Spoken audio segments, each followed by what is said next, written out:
Welcome back to 6 p.m. Prime. Prime Minister Modi today met the two young mountaineers who recently made India proud by scaling Mount Everest.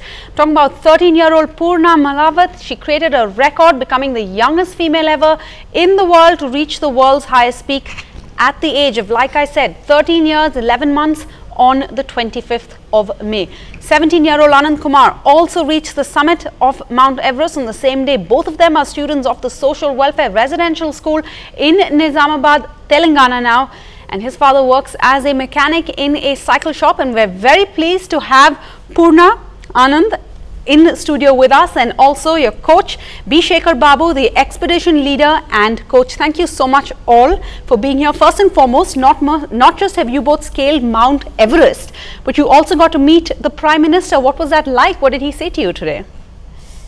First, I congratulate him, and because he's become Prime Minister, and he congratulate me. He asked what is your parents, what they do. I said my parents are agricultural laborers and they do field work. And he had something for you. I see you have these two. What did he had something for you, the Prime Minister? Yeah, he presented one certificate and a certificate, that's it. A certificate, and he congratulated you. Yes. Okay, Anand, tell us now, you know, Nepal requires that climbers have to be 16 years old to climb their mountains. Now, to get around this age restriction, you all had to climb from the northern side, and that is much tougher than climbing from the Nepal side, correct? Yes, ma'am. So, it was quite a challenge. How much tougher? Yes, it is a very tough challenge, madam. It is a biggest achievement. Absolutely, that's for sure. Yes, ma'am.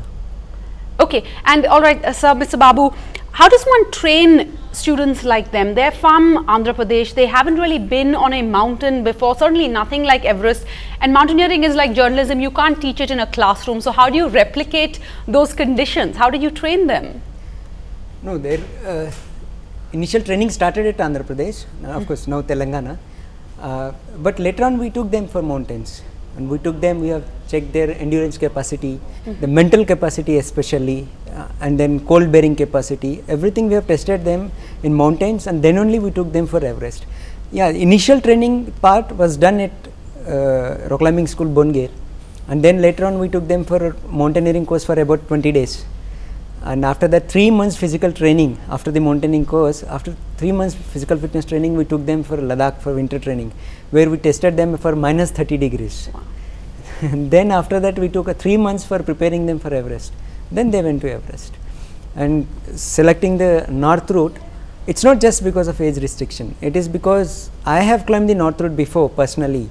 So we have trained them accordingly, because we know each and every inch to inch which part, how the climb is.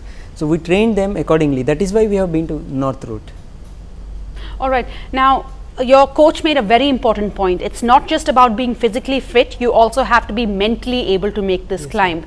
When you were climbing, there was an avalanche and some 16 Nepalese Sherpas died in that avalanche. Did you hear about that when you were climbing? How did that make you feel, and were you scared in any way?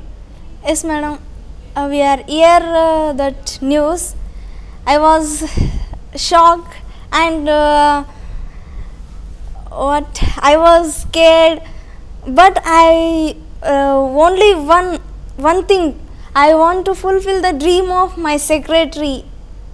That is the fix in my mind, and scale the Mount Everest. And so we heard that on the way you actually even saw some dead bodies, is that correct? And that also didn't make you want to turn back at any point? You were just focused, you're going to do this? I got some fear, but I remember my Swarov's 10 commandments. What are they? I am not in fear to anyone. I shall be the leader wherever I am. I shall do what I love and be different. I shall always think big and aim high. I shall be honest, hardworking and punctual. I shall never blame others for my failures. I shall never beg and cheat. I shall repay what I borrow. I shall never fear the unknown. I shall never give up. This is the Swero's 10 commandments. Something that we should all be following. You should think big. That's what one of your commandments. You certainly did think big. You went all the way to the top, and there you unfurled, you put up the Indian flag. Is that correct?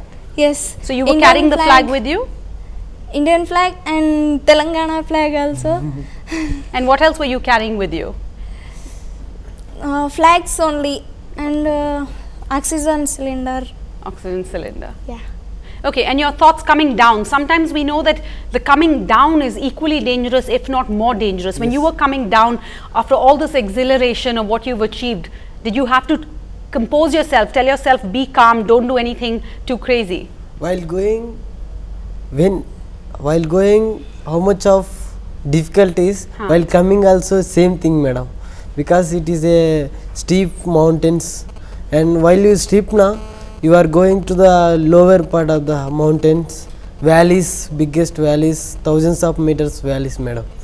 It's very dangerous, and bodies also there. You saw bodies on the way down too? Yeah, yes ma'am.